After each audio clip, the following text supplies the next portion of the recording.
और इसके अलावा क्या मैं कह सकती हूँ कि मेरा दूसरा प्रोग्राम जिसमें सॉर्टेड एरे के अंदर मैं डायरेक्टली अपना लार्जेस्ट एलिमेंट निकाल रही थी, उसकी टाइम कॉम्प्लेक्सिटी कांस्टेंट थी। कांस्टेंट यानी बिग ऑफ 1 इसको हम कह देते हैं, या बिग ऑफ k को भी हम 1 की फॉर्म में कन्वर्ट कर देते हैं, क्योंकि हम हमेशा कॉन्स्टेंट्स को इग्नोर करते हैं। So this is k multiplied by 1, जिसमें k इग्नोर हो गया तो सिर्फ 1 रह गया। That is why sorted array के अंदर लार्जेस्ट निकालना है या स्मॉलेस्ट निकालना है, उसकी टाइम कॉम्प्लेक्सिटी हमेशा कॉन्स्टेंट रहेगी। इसका ग्राफ कैसा दिखेगा?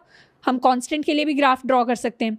कांस्टेंट के लिए ग्राफ कुछ ऐसा दिखेगा, जिसमें ये है मेरी टाइम वाली लाइन, ये है मेरी इनपुट साइज वाली line. This is my time, this is my input size. क्या मैं कह सकती हूँ कि जब इस वाले केस 2 के लिए मेरा input size n is equal to 5, n is equal to 6 का था, तो मुझे उतने ही ऑपरेशंस लग रहे थे। जब ये n इज इक्वल टू 1000 का हुआ, तब भी मुझे उतने ही ऑपरेशंस लग रहे थे। जब ये n is equal to 1 lakh का हुआ, तब भी मुझे उतने ही ऑपरेशंस लग रहे थे। तो क्या मैं कह सकती हूँ कि ग्राफ मेरा कुछ ऐसी फॉर्म में ड्रॉ होगा। तो ग्राफ मेरा क्या होगा? ग्राफ मेरा एक स्ट्रेट लाइन होगा। स्ट्रेट लाइन वाले ग्राफ की इक्वेशन क्या होती है? स्ट्रेट लाइन वाले ग्राफ की इक्वेशन होती है y is equal to some constant value. This is not dependent upon the input size or my x. x axis के ऊपर बिल्कुल डिपेंडेंट नहीं है। x एक्सिस में आप वैल्यू कितनी भी बढ़ा दो, वो हमेशा स्ट्रेट लाइन के ऊपर लाई करेगा। दैट इज वाई यहाँ से जो रिलेशन निकल कर आता है वो ये आता है कि my time complexity is equal to big of 1। इसको हम कॉन्स्टेंट टाइम कॉम्प्लेक्सिटी कहते हैं, यानी जिसमें ना कोई लूप रन हो रहा है, ना कोई हम बार बार ऑपरेशन परफॉर्म कर रहे हैं एन पर डिपेंडेंट। ये हमेशा कॉन्स्टेंट रहती है, यानी उतने ही ऑपरेशन हम परफॉर्म करते हैं। और अब अगर मुझे दोनों को कंपेयर करना हो, तो ये तो मेरा कांस्टेंट का ग्राफ हुआ। उसके अलावा मेरा स्ट्रेट लाइन का ग्राफ कैसा हो सकता है? मेरा लीनियर सर्च का ग्राफ ऐसा होगा।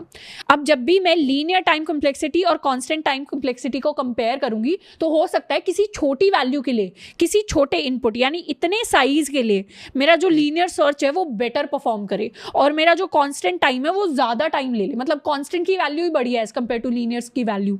बट मुझे इन छोटी वैल्यूज के लिए, इन छोटे इनपुट साइजेस के लिए एनालाइज नहीं करना। मुझे किसके लिए निकालनी होती है time complexity? Always think of the worst time, of the worst case. Worst case कब आएगा? वर्स्ट केस तब आएगा जब मेरा इनपुट साइज बहुत बड़ा हो जाएगा, यानी मेरा इनपुट साइज कुछ इस रेंज में लाई करेगा। इस रेंज में आप देखेंगे ये वाला तो इधर की तरफ बढ़ते चले जाएगा, पर मेरा लीनियर टाइम ऊपर की तरफ बढ़ेगा। जैसे अगर मैं यहाँ की बात करूँ, जैसे अगर मैं इस पॉइंट पर एनालाइज करना चाहूँ इस इनपुट साइज के लिए, तो ये मेरा एक बड़ा इनपुट साइज है।